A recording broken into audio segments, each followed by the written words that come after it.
Sports Radio 92.9 The Game. One of the greatest Redskins ever to play the game. It is the Joe Theismann. How you doing, sir?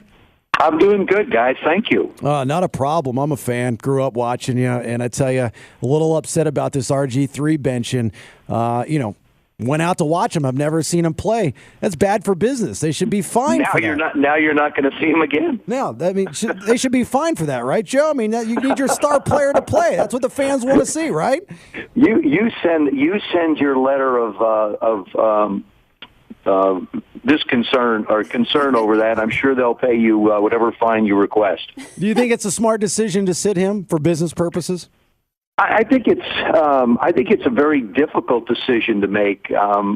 Obviously Mike is making the decision for Robert and the franchise going forward, and nobody knows what Mike's future is going to be. I think it's quite admirable for a coach to be thinking about a young man, and not necessarily what his job might or might not be. I think that's the first thing that comes to my mind. The second thing that comes to my mind is that if you're preserving Robert, if he's been sacked 24 times in the last 5 football games, and you put Kirk Cousins in there, does that change the reason why Robert was sacked as many times or hit as many times as he's been? Now, the sacks were just 24. But if you look at these last 5 football games, he's been pummeled back there many times after he's gotten rid of the football. Yeah. What is Kirk Cousins' fate? Because you're changing the quarterback, but are you changing anything up front to give that quarterback position more protection? And Randy knows this as well as anybody.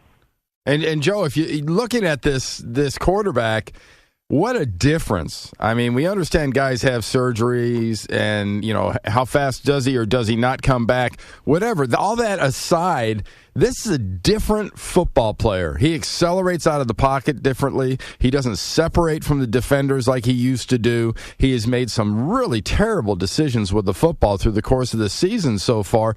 Isn't this almost like a mercy benching to let him kind of reboot, reset, and come back next year and get a chance to really kind of re-hone his skills? I agree, Randy. I think it's Robert has certainly not played anywhere near the expectations that he had for himself, or I think that the fans have or the organization has had. What happens?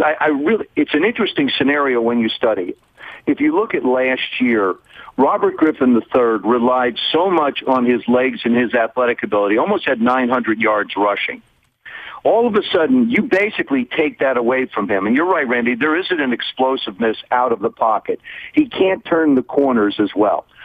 He can't really slide to protect himself because he has a knee brace on the right knee.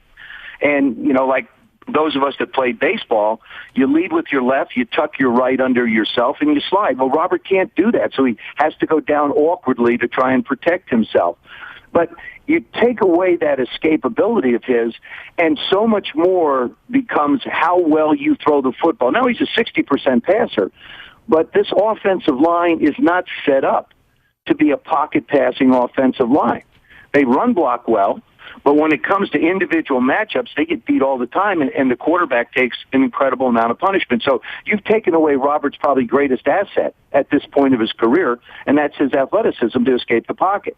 Now all of a sudden you stick him back there, and let's face it, there's not a whole lot of talent around him when it comes to wide receivers.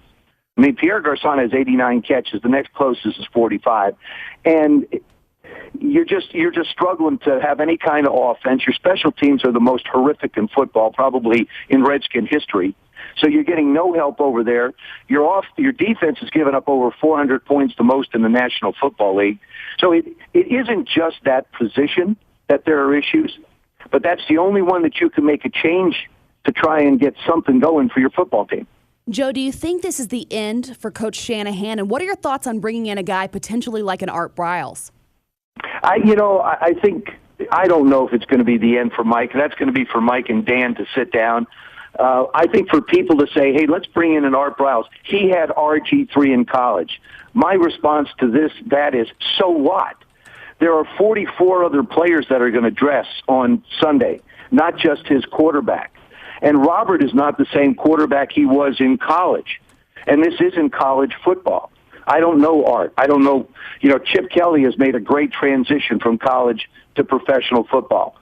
I think there are probably college coaches that could do the same thing. But, there's a lot of speculation right now in what's going to happen. And it's interesting that you've got two 3-10 football teams playing. Mm-hmm. One, the quarterback's been benched for health reasons. The owner is embroiled in a lot of conversation. The coach is speculating on his future. Go to the Atlanta Falcons. Tremendous stability. Your quarterback's not going to get benched. And believe me, there have been a lot of things that have happened around Matt Ryan that have not allowed the Falcons to be successful. Julio Jones being the most major injury, but Steven Jackson not being able to get on the field for most of the year. Roddy being out for a lot of the year. Obviously, you're going to throw the ball to Tony, but how far is he going to go and get down the field? Defensively, you're short on personnel, especially up front.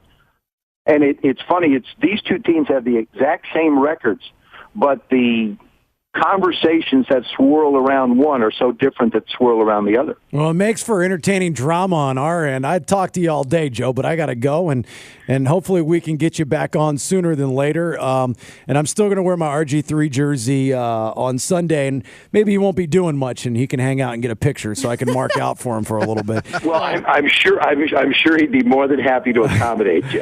Joe Theismann on the WadeFord.com hotline, and honor to have you on the phone, my friend. Thanks for the conversation. Thanks, guys. Take care. Bye. Thank you. Thanks, Joe. We'll see you. Sports Radio 92.9 The Game.